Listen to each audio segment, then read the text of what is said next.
Hey YouTube, thanks for stopping by. Today we're going to do a review on these speed loaders for your FX Impact that you can print on your 3D printer. Stay tuned.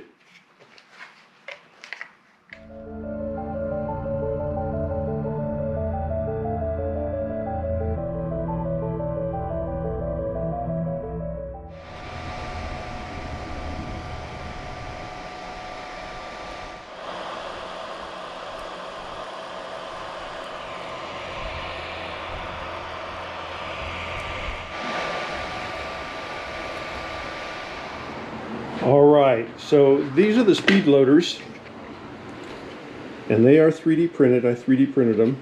They take a little while, take a few hours. Tend to get the top and the bottom on them. What they do is they spin apart here like this, and then you can load them.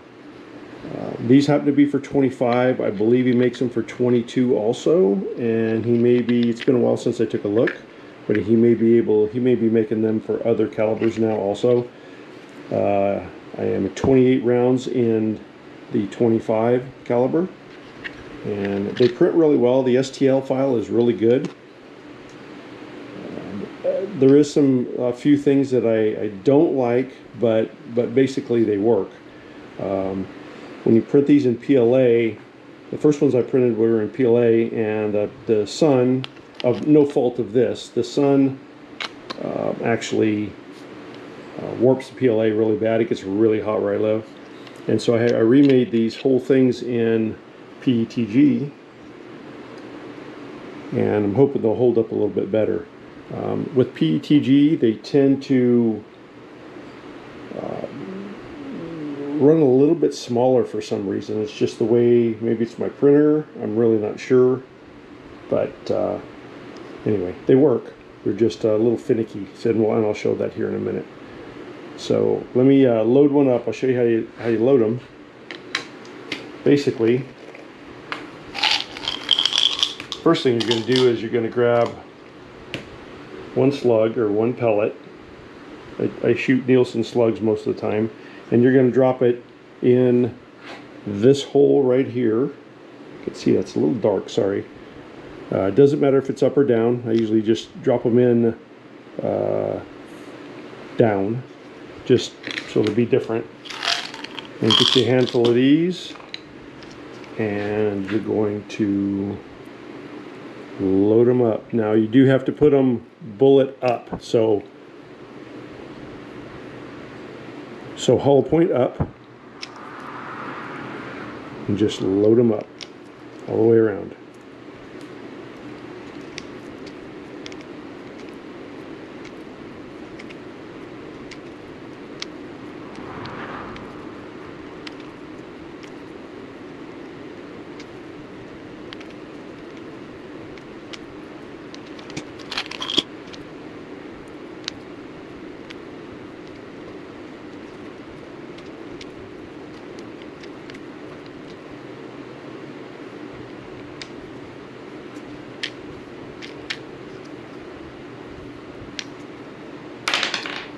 Okay, so now they're all loaded up, and then you can just throw the top on if you want,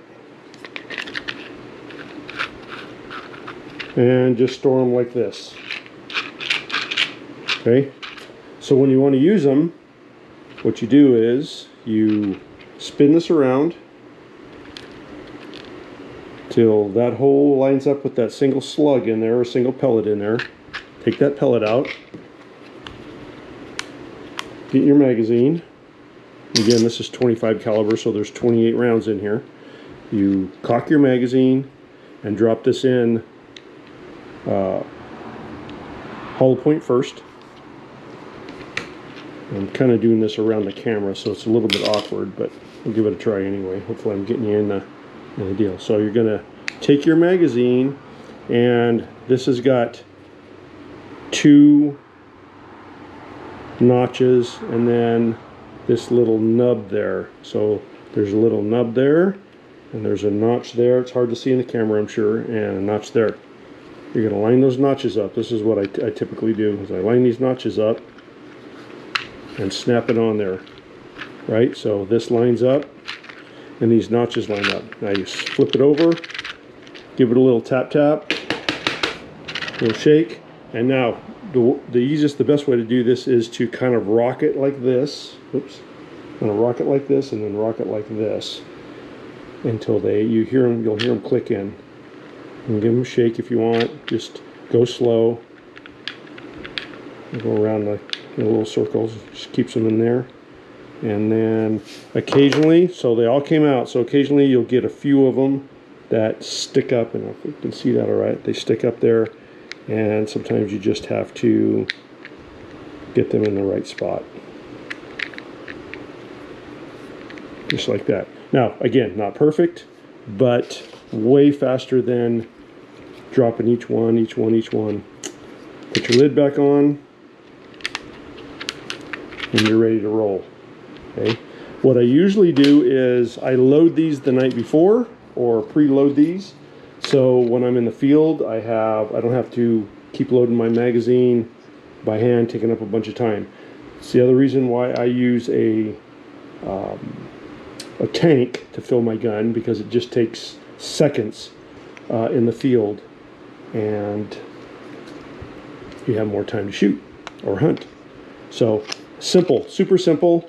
I will put the link to the SDL file down below here, as well as the person that actually designed those. I'll give him credit, and you can go out there and print them for yourself. They work. They're not perfect, but they do work. And I would tell you, if you live in hot weather, to print them in PETG or something like that, something ABS maybe, that the weather doesn't bother nearly like the PLA does. The PLA just doesn't last. If you don't live in a hot climate, you're probably going to be fine. I'd probably print them out of PLA, which is what I did the first time, and they worked fine. They did, as I said, they did tend to be a little bit wider for some reason, but they work just fine.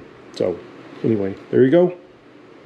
Jump out there and make a few of those. You'll enjoy them. They're much better than trying to load those in the field and spend a bunch of time. And you can just carry them with you. I carry, I don't know, 4 or 5 of them, and they last me all day shooting. So typically, all right. If you have any questions, leave us a comment down below, and we will answer your questions if we can. Thank you.